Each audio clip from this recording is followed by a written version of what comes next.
by those codes. I was fortunate, blessed enough to come up, have a great talent, but was still brought up with certain morals and principles, which is why a person like the OG Peter Shue and me can have such a great relationship, because we live by a similar code. Yeah. I mean, a lot of people, right, a lot of people say they know the code, but they don't practice it the right way. You know what I mean? Like, how are you able to still follow the code, practice the code, still go through the bullshit, but still come out without a scar, no dirt on you? Yeah, well, you don't come out without dirt. That's one thing, but, you know. Oh, their dirt. Their dirt, yeah. I don't have their dirt. Right. Yeah, that's a fact, you know, and, you know, it's hard for me to even throw a lot of criticism on people who betrayed the code, people who don't live by a code or who don't have morals or principles. Number one, a lot of people weren't taught that way. But number two, the entire American culture is built to create a codeless society. You feel me? So I know that all of the momentum, all the energy is pushing people to betray whatever code they live by. Whatever code. It might not be my code, might not be Shue's code. Whatever code it is you live by, the entire system, the entire culture is trying to get you to betray that. And so it's very few people, very, very fortunate, very blessed people, but people who have courage, who got, you know, fortitude, who have a spine, people who stand on something. Very few people who can encounter all of that and still stand on it, you know. And so that was me from a young age. Maybe it was growing up in the Midwest. I came up under guys who looked up to the minister, you know, Louis Farrakhan. I grew up watching Louis Farrakhan on cable access. You're gonna laugh now that you brought him up. It was from here originally, right? Yeah. Right. It's funny. He was out in Boston. They ran the streets out here. They was there. Farrakhan was doing the music, you know, making it happen. And we actually grew up Muslim. Me and my family grew up Muslim. Now I catch some flack as well, but it's crazy how you brought it up, because the Honorable Elijah Muhammad was my great uncle with blood. Relative blood. Oh yeah, you cut his blood, you cut mine, mix it, same thing, same DNA. It's crazy how we're having this conversation. Yeah. But see, it's all the way in Minnesota, because Chicago was right there, and the minister was doing the ministry in Chicago. You know, that influenced me. But I also grew up. I wasn't Muslim. I grew up Catholic, Christian. But my mom was open-minded enough to say, who are the black men out there that are speaking against the establishment? You know, who's saying something and standing on something? Okay, I'm putting my son in front of that, right? And so, you know, I just grew up a certain way that was different than many of the people that were even around me. I was fortunate like that. So when it came time to be put on a stage and speak on things or say certain things or to be able to address certain things with the establishment, I was equipped to do that. And that's what God put me. So I say that because I don't throw any shade on those people who fumble up living by the code or fail to stand on certain things. Now that I'm getting a little bit older, I understand that everybody ain't built for that. No. But also, though, if you're not built for that, then don't try and block the people that are. Just move to the side, let somebody else step up and do what needs to be done. Stay in your lane. Yeah. If you don't got something that you're standing on, I get it. But just don't get in my way, because if you're in my way, I'm gonna run you over. I'm standing on what I'm standing on. You ain't blocking his blessings. I'm running straight through you. You know, no matter who it is, no name, doesn't matter how much money you got.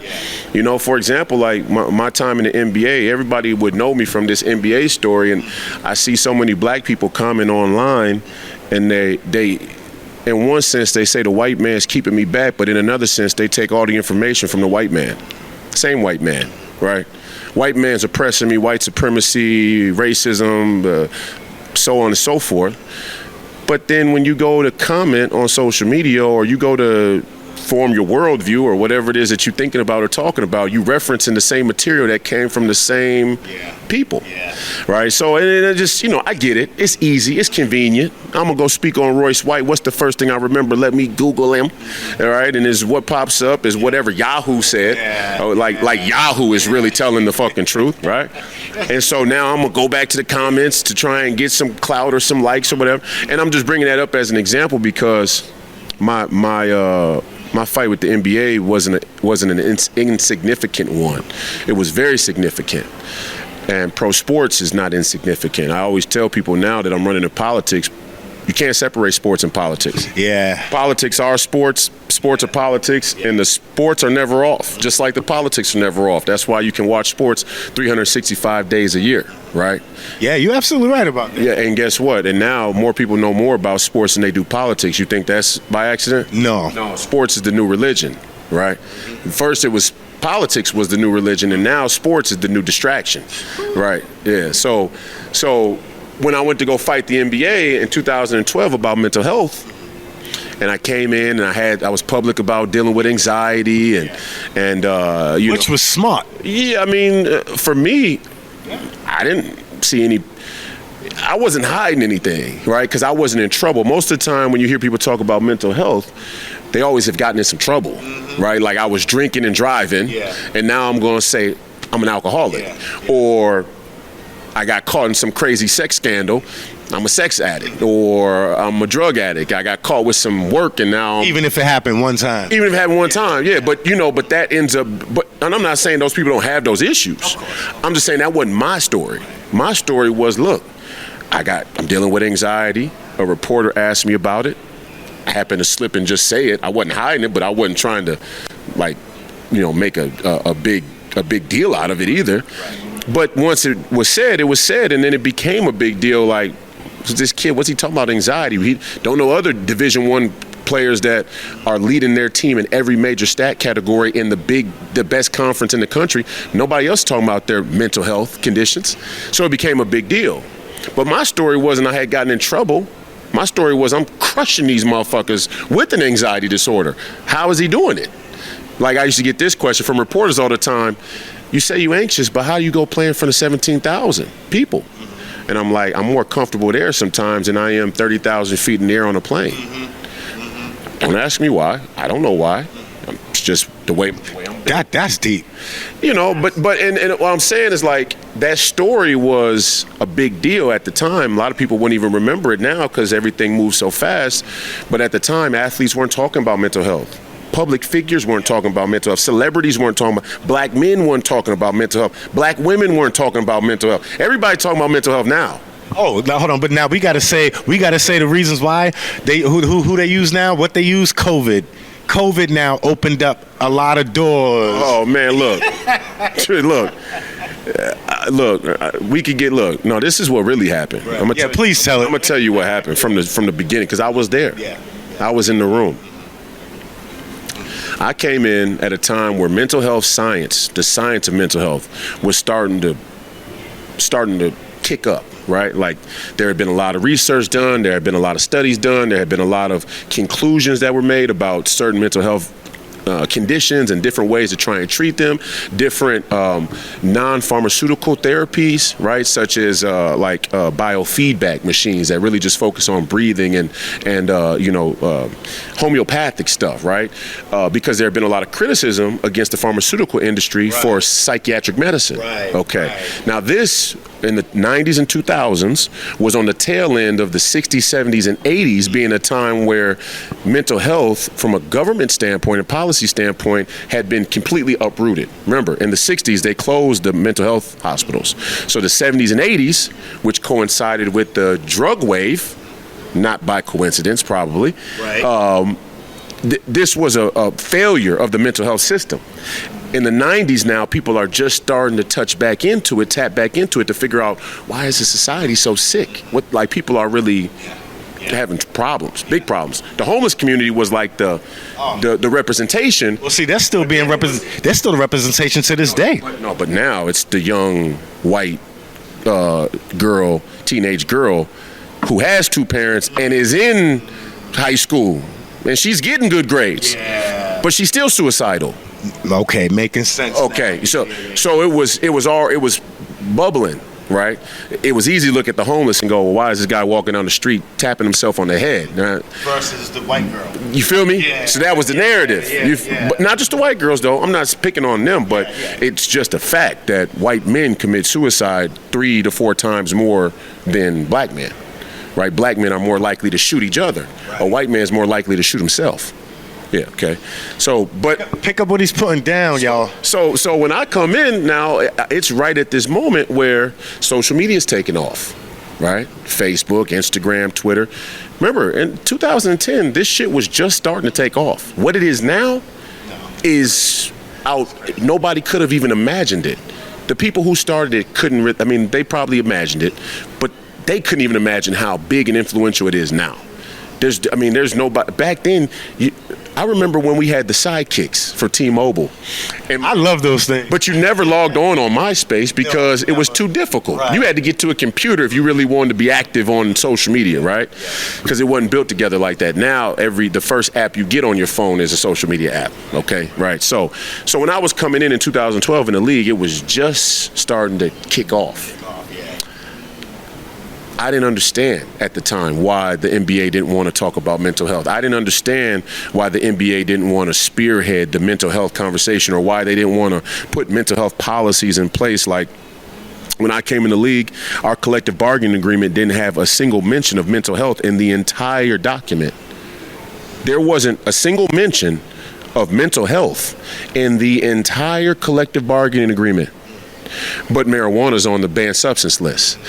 Now, I never smoked marijuana. I was never a drug user or an alcohol user, so the banned substance list didn't really affect me, other than there were also anti-anxiety medications listed on the banned substance list, aka Xanax, right? Because young black men... That actually was the first one. Young black men popping Xannies, right? Okay, so Xanax can be a street drug, but you also can get a prescription for it. Exactly. I had a prescription because I actually had. You did have. Okay, so how was it like? Like, was you like, I don't? Because I've heard so many stories, right, of like people who started off, it was prescribed, all right, but all of a sudden they became hooked. Yes. I'm gonna tell you. No. So this is what I was saying. Xanax. There's only two drugs that kill you from going off cold turkey. Withdrawals will kill you. Alcohol and Xanax. If you're an alcoholic, like a severe alcoholic, I mean, you're drinking every day, and you go cold turkey, because of the effect that alcohol has on the central nervous system, taking it away from the central nervous system too rapidly will cause the central nervous system to actually go haywire, and you'll have a seizure. And people die from seizures. I mean, that's when people get fevers, that's usually why you die from getting a fever. It's because your brain will seize. So seizures are just dangerous in general, but alcohol withdrawals lead to seizures. Xanax withdrawals lead to seizures, okay? They work on the central nervous system the exact same way, okay? So now here I am at 21 years old, just got drafted to the NBA. I have this fear of flying, dealing with this anxiety stuff. But I'm prescribed Xanax, okay? And now I got the entire world and the whole league telling me, take Xanax every time you need to fly. You're fine. All of them knowing that Xanax is the single most dangerous prescribed drug in America per capita. Now think about what you just said, right? One thing, an average thinker would be like, okay, cool. Well, why wouldn't he want to? I mean, the NBA told him it's good for him, okay, well, whatever, but what a person who may think a little bit deeper is to say, but wait a minute, take it every time I'm on a flight. Look at how many flights you guys take. 100. You see what I'm saying? 100. 100 a year. Now that's 100 Xanax. Well, now let me tell you how. Let me just tell you how addictive Xanax is. Xanax is so addictive that no doctor prescribes it for long-term use. So already taking it for 100 flights. And the short-term prescription guidance from the FDA, okay, the Food and Drug Administration. So this is why they didn't like me, because I'm like, no, let's talk about you guys' recommendation. I'm not making it up on my own. I'm not asking for anything unique. I'm talking about what you guys say, okay? You guys say this is for short-term use only because it's so deadly. It's so addictive. Like, for example, you could be taking Xanax as prescribed and you will still become addicted, right? Like, even if you take it on the doctor's schedule, slowly but surely you'll have to take it more, because the time in between, they call it interdosal withdrawals. So, like, let's say I wake up in the morning and I'm having anxiety from the night. whatever it was, bad dreams, whatever. Couldn't sleep, I don't know. 9 a.m. I take a Xanax. I'm prescribed 3 times a day at 0.25, which is the smallest dose, 0.25. Goes all the way up to like 2 grams per dose. Those are for the real, like the... There's people, there's people who need it. There's people who have anxiety that bad, who really can't function without it. Okay, so let's say I'm taking 0.25. Around 1 p.m., I start feeling anxious again. I take another 0.25. The next day, or 2 days later, that 1 p.m. is going to turn into 12 p.m. Then it'll be 11. Then before you know it, I'll be taking it at 9, and then I'm going to have to take it again at 10:30. Now, before you know it, over the course of the day, now I've almost doubled how much Xanax I'm taking until I get all the way up to damn near 2 grams. And it happens all the time. Now, when I try to go off of it, cold turkey, you're done. Your body seizes up. Your mind seizes up. And you might not die. You could die. You might not die, but you'll go through hell. I mean, withdrawing from... that's a withdrawal. So I'm saying at 21, and this is what I said at 21. If you have this on a banned substance list, why are you telling me, take it, it's all right, you're going to be all right? No, I'm not. And they knew I wasn't going to be all right. They didn't care. They didn't care. And this is where people get things confused. See, the people who really print money in the world, and that's what we're talking about. We're talking about the NBA. These people print money. They're managers of a certain portion of the money. Of course. But they're connected to the people who print the money, right? And they feel that sense of security. Yeah. We all live in this check-to-check kind of way where motherfucker can't put together $500 cash in a crisis. That's what your leaders have done to you. They've created an economy where the average American citizen doesn't have $500 cash in a crisis. Mama dies, kid dies, I can't even afford the casket. That's the type of economy they've created. I hope y'all are listening, man. This right here is serious.